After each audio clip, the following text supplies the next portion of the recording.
5월 27일 법률방송 로투데이 시작하겠습니다. 첫 소식입니다.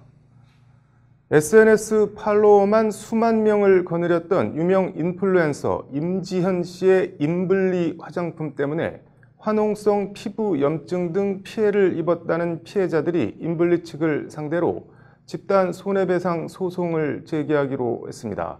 인블리 피해자들이 집단 소송에 나서는 건 이번이 처음인데 이르면 29일 소장을 접수할 계획이라고 합니다. 장한지 기자가 관련 내용을 단독 취재했습니다. 인블리 제품 피해자들이 모인 인블리 쏘리라는 이름의 인스타그램 계정입니다. 지난 2월 계정 개설 이후 석 달 만에 팔로워가 9만 명이 넘을 정도로 인블리 제품 피해 모임 가운데 최대 규모입니다. 인블리 쏘리 계정엔 인블리 화장품 부작용 사례 등 피해를 호소하는 글들이 줄을 잇고 있습니다. 네, 거의 90%는 피부 블리블리 화장품 때문에 피부 염증 피해자분들이 많으세요. 신지숙은 거의 인블리 임지현 씨가 중점적으로 이거를 홍보를 되게 많이 했던 제품이어서.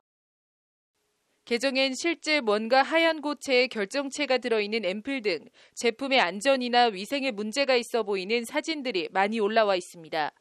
더불어 립 오일을 바르고 입술이 붓고 통증이 생겼다거나 인블리 화장품을 쓰고 이전에는 없었던 화농성 피부 트러블이 생겼다. 하얀 좁쌀 같은 여드름이 얼굴 전체를 덮었다는 등의 직접적인 피해 호소가 관련 사진들과 함께 계속 올라오고 있습니다. 심지어 심각한 피부 질환으로 다니던 회사마저 그만두고 정신과 치료까지 받는 피해자도 있다고 합니다. 염증이 화농성 여드름 뽀드락지처럼 이게 점점점 번져가지고 턱 주변이랑 이렇게 번져가지고 이게 부어가지고 원래 되게 갸름하셨던 분인데 툭툭 부어가지고 그러신 분 계시거든요. 그래서 그게 너무 스트레스여가지고 지금 정신과도 다니시고 일도 그만두시고 지금. 그럼에도 인블리 경영사 북원 FNC가 뚜렷한 배상 원칙 등을 밝히지 않고 있다는 것이 피해자들의 주장입니다. 이에 인블리 쏘리는 인블리 측에 법적인 책임을 묻기 위해 지난 21일부터 닷새간 집단소송 신청 참여자를 모집했고 모두 100여 명이 동참 의사를 밝혀왔다고 전했습니다. 북원 FNC가 이해하기 힘든 보상 회칙과 까다로운 서류 제출 등을 요구하며 피해자를 2번 올리고 있다는 것이 계정주의 주장입니다. 계정주는 힘 있는 기업이 그보다 열등한 위치에 있는 고객 권리를 일방적으로 빼앗으면 안 된다며 이 소송을 통해 고객에 피해를 입히고 기만하는 기업에 경종을 울릴 것이라고 소송 취지를 설명했습니다. 인블리 쏘리 측은 이르면 모레 오는 29일 집단소송 소장을 접수할 예정입니다. 소비자 단체들의 식품위생법 고발 등이 있긴 했지만 인블리 피해자들이 집단소송 실력 행사에 나서는 건 이번이 처음입니다. 이른바 유명 인플루언서를 앞세운 SNS나 온라인 쇼핑몰 피해 관련해서 어떤 선례를 남길지 주목됩니다.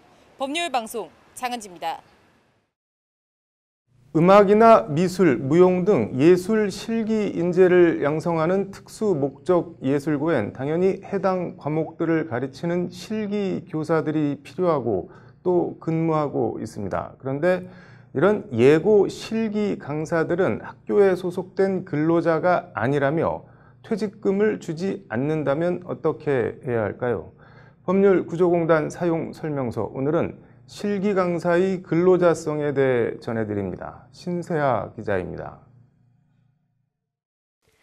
미술을 전공한 강모 씨는 지난 2008년 9월부터 2016년 2월까지 A예고에서 미술실기 담당 강사로 근무하다 퇴직했습니다. 정규 수업 시간은 물론 방과 후 수업 시간까지 맡아 8년 동안 근무했지만 학교 측은 실기 강사는 학교에 소속된 근로자가 아니라며 강 씨에 대한 퇴직금 지급을 거부했습니다. 강 씨는 노동부에 진정을 냈지만 학교는 예고 실기 강사의 근로자성이 부인된다는 판결 및 행정 해석을 제시하며 퇴직금 지급을 거부했고 강 씨는 법률구조공단을 찾아 도움을 요청했습니다. 그 당시에는 학교 측에서는 이제 근로자성 부분에 대한 근로자성이 인정되지 않는다는 외관을 많이 창출해내고 있었어요. 그런데 이제 실질적인 근로 내용을 살펴보면 근로자가 아니면은 이제 있을 수 없는 그런 이제 지시 감독이라든지. 학교 측은 실기 강사는 학교의 직접적인 지휘 감독이나 구속을 받는 관계가 아니고 근로소득세가 아닌 사업소득세를 납부하는 점 등을 들어 근로자가 아니라고 주장했습니다. 이에 공단은 강 씨가 학교의 계획과 일정에 따라 근로를 제공하였고 지시를 위반하면 학교가 계약 해지 등의 불이익을 줄 수 있는 점 등을 들어 근로 종속 관계가 있다고 반박했습니다. 사업소득세 납부에 대해선 우월한 지위에 있는 학교가 임의로 정한 것일 뿐 실제 근로자성과는 무관하다고 맞섰습니다. 1심 법원은 공단 주장을 받아들여 자신이 담당한 실기 수업 외에도 학교 측의 지시에 따라 다른 업무들을 수행한 점 등을 들어 학교에 소속된 근로자가 맞다고 판결했습니다. 항소심에서 학교 측은 실기 강사 강 씨의 근로자성을 인정하고 퇴직금을 지급하는 것으로 강 씨와 화해하고 사건을 종결했습니다.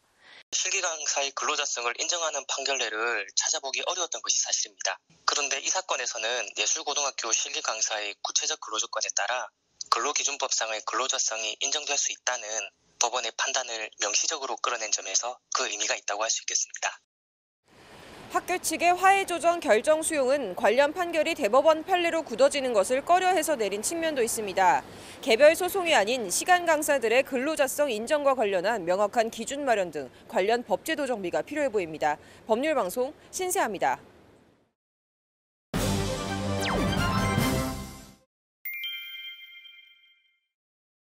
네, 한미 정상 통화 내용 유출 관련해서 법적인 이슈 한번 짚어보겠습니다. 남승환 변호사의 시사법률입니다.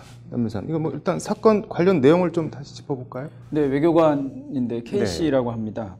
조윤재 주미대사 등 극히 일부 인사만이 볼 수 있도록 분류된 한미 정상 간의 대화 내용이 담긴 친전을 보고 그 내용 일부를 자신의 고등학교 선배인 강효상 자유한국당 의원에게 전달한 것입니다.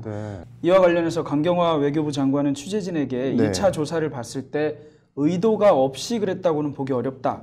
조사 결과를 보고 엄중한 문책을 할 것이다. 이렇게 말했습니다. 네, 뭐 여당인 더불어민주당은 이거 뭐 외교기밀 누설이다라고 뭐 고발을 했는데 이게 법적으로는 어떻게 되나요? 네, 법률적으로만 따지면 형법의 113조에 이게 이제 외교상 기밀의 누설인가 아닌가 여부가 문제됩니다. 113조는 외교상 기밀을 누설한 자는 5년 이하의 징역 또는 1,000만 원 이하의 벌금에 처하도록 하고 있고요. 만약에 누설할 목적으로 이거를 탐지 또는 수집한 사람도 전환과 같기 때문에 그 외교관 K씨의 경우에는 그 누설할 목적으로 탐지한 사람에 해당하고 그다음에 이제 강효상 의원이 이 외교상 기밀을 누설한 것인가 아닌가 여부는 다시 면책특권 대상인가 아닌가 뭐 정당행위인가 아닌가 이런 걸 가지고 판단해야 되는 상황이 될 것 같습니다. 이게 뭐 국회의원 면책특권에 들어가는 건가요? 어떤 건가요? 그러면? 국회의원 면책특권은 이제 헌법에 규정되어 있습니다. 헌법에서는 국회에서 직무와 관련해서 한 발언이나 표결 등에 대해서는 국회 외에서 책임지지 않는다고 하고 있는데 이와 관련해서 예를 들면 그 부수되는 행위라고 하는데요. 예를 들면 뭐 기자회견을 한다든가 이런 행위 정도는 부수되는 행위로 봐서 면책특권에 해당하는 행위라고 보는 경우가 있고요. 그와 관계없이 인터넷에 공개하는 행위에 대해서는 판례가 정당 행위도 아니고 면책특권 대상도 아니라고 본 판례가 있습니다. 지금 강효상 의원 같은 경우는 본인 SNS에 관련 내용을 올리지 않았나요? 그럼 어떻게 되는 건가요? 네, 이게 이제 뭐 우리 잘 아는 노회찬 의원 사례하고 좀 비슷하게 볼 수 있습니다. 노회찬 의원 사례에서 노회찬 의원은 그 국가안보기획부 그때 당시 국정원 직원과의 통화 내용 비밀 녹음이죠. 노회찬 의원이 이것을 인터넷에 게시한 행위는 직접 관련이 없는 행위라고 봐서 아예 면책특권 대상 여부를 따지지 않고 더더구나 정당한 행위도 아니라고 봐서 처벌했습니다. 결국 이 일로 뭐 의원직을 상실하게 되는 결과가 되었는데요. 과연 이거를 그렇게 좁게만 해석해서 면책특권을 아주 좁게만 할 것인지 아니면 뭐 국회의원이 국회 안에서 한 행동이라면 회의가 열리지 않거나 할 때는 아무 말도 못한다는 얘기가 되는데 그 정도의 경우도 국회의원의 의정활동으로 좀 봐야 되는 것이 아니냐 이런 견해 대립은 있을 수 있습니다. 그런데 지금 발표한 내용은 제 개인적인 의견으로는 이게 국민들이 다 알아야 될 정도의 내용인가 이게 국어외교 저는 문헌만 봐서도 국어외교라는 느낌이 잘 들지는 않는데 그것을 알아야 되는 것이 엄청나게 큰일이어서 이게 면책특권 대상이 되는 행위인가 자체에 대해서 저는 조금 의문이 있습니다. 그 통상 정상회담에서 오간 말이나 이런 거는 뭐 국익 이런 것 때문에 공개를 잘 안 하지 않나요? 법원에서도? 네, 정상 간의 대화가 그대로 공개되거나 또는 뭐 일부가 공개되는 경우에 뭐 우리 쪽 정상에 대한 결례 문제를 떠나서 네. 상대방 정상에 대해서도 상당한 외교상의 결례가 될 수 있고 이건 잘못하면 문제가 될 수 있습니다. 트럼프 대통령이 뭐라고 말했는가 여부가 지금 공개가 된 것에 해당해서 그렇게 된다면 상대방으로서는 우리 대통령하고 과연 터놓고 얘기할 수는 있을 것인가 이런 정도의 문제가 될 수 있거든요. 그런 점에서 보면 저는 조금 더 큰 문제가 아닌가 이렇게 생각하고 있습니다. 뭐 지금 자유한국당에서는 정상적인 의정 활동이다 그리고 여당이나 청와대 그리고 상당수 보수 인사들까지 국익과 뭐 국격을 해친 행위다라고 하는데 후자 쪽이시라는 말씀인 건가요? 네, 저는 좀 그렇게 보이는 것 같습니다. 네, 아무튼 뭐 일단 고발을 해서 수사에 착수할 텐데 검찰이나 법원이 어떤 판단을 내릴지 지켜봐야겠네요. 오늘 잘 들었습니다. 네, 다음 소식입니다. 양승태 대법원장 시절 사법행정권 남용에 가담하고 재판 기록 등을 무단 유출한 혐의로 재판에 넘겨진 유해용 전 대법원 수석재판연구관이 오늘 열린 첫 공판에서 정의를 행한다고 정의롭지 않은 방법을 동원해선 안 된다고 검찰을 작심하고 저격했습니다. 앵커 브리핑입니다. 서울중앙지법 형사합의 28부 박남천 부장판사 심리로 열린 첫 공판에 출석해 발언 기회를 얻은 유해용 전 수석재판연구관은 종이에 적어온 자신의 주장을 단숨에 읽어내려갔습니다. 유 전 수석재판연구관은 먼저 언론에서 사법행정권 남용 혹은 사법농단 사건이라 표현하는 이번 일은 사법부 역사에 유례없는 사건이라며 따라서 실제로 누가 무슨 잘못을 했는지만이 아니라 수사 절차가 과연 적법하고 공정했는지도 낱낱이 역사의 기록으로 남길 필요가 있다고 운을 뗐습니다. 말문을 연 유 전 수석재판연구관은 사상 초유의 전현직 법관에 대한 수사라 검찰 역시 고충이 있었을 테지만 정의를 행한다는 명분으로 정의롭지 않은 방법을 동원하는 것은 민주국가에서 용납될 수 없다며 검찰의 총체적 위법 수사를 지적하지 않을 수 없다고 검찰을 정조준에 직격탄을 날렸습니다. 유 전 수석재판연구관은 그러면서 공소장 일본주의 위배, 비공개 면담조사, 별건 압수수색, 언론을 활용한 대대적 피의사실 공표, 표적수사, 과잉수사, 별건수사, 영장주의 위반 등 검찰의 위법 수사 사례와 부조리하고 잘못된 관행들을 조목조목 나열하며 지적했습니다. 유 전 수석재판연구관은 나아가 저는 감히 우리의 수사, 재판이 국가의 품격에 맞게 변해야 한다고 생각했다.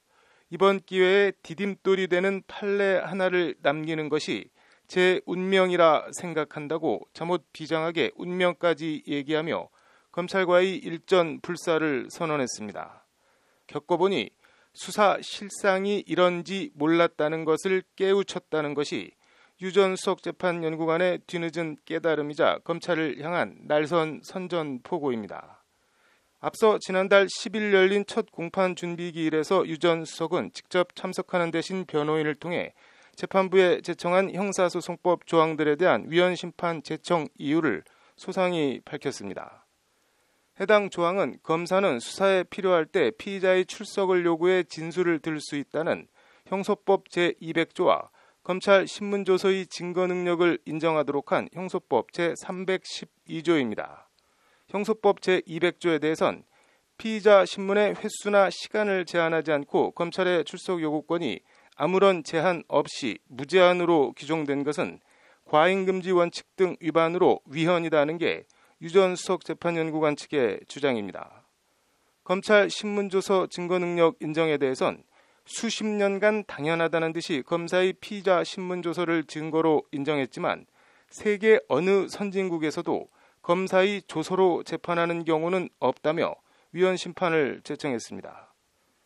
유해용 전 대법원 수석재판연구관은 박근혜 전 대통령의 비선진료 의료인이 연루된 재판 관련 정보를 전달하는 등 사법행정권 남용에 가담하고 변호사 개업을 하며 대법원 재판 문건 등을 다량 들고 나와 검찰 수사가 시작되자 이를 파기한 증거인멸 혐의 등을 받고 있습니다. 유해용 전 대법원 재판수석 연구관이 받는 혐의나 검찰 수사 과정에서 보인 모습들에 대해선 자세히 더 언급하진 않겠습니다.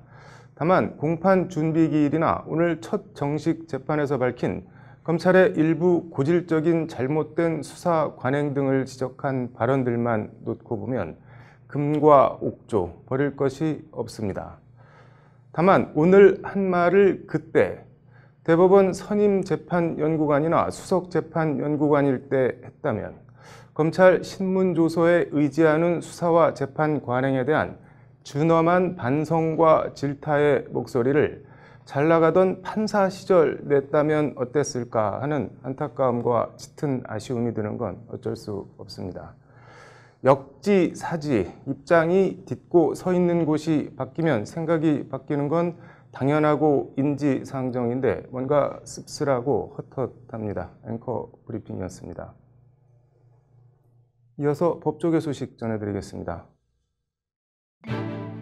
법무부 검찰과거사위원회가 오늘 마지막 정례회의를 열고 용산 참사 사건과 김학의 전 차관 사건 조사 결과와 재수사 권고 여부 발표를 끝으로 이달 말 활동을 종료합니다.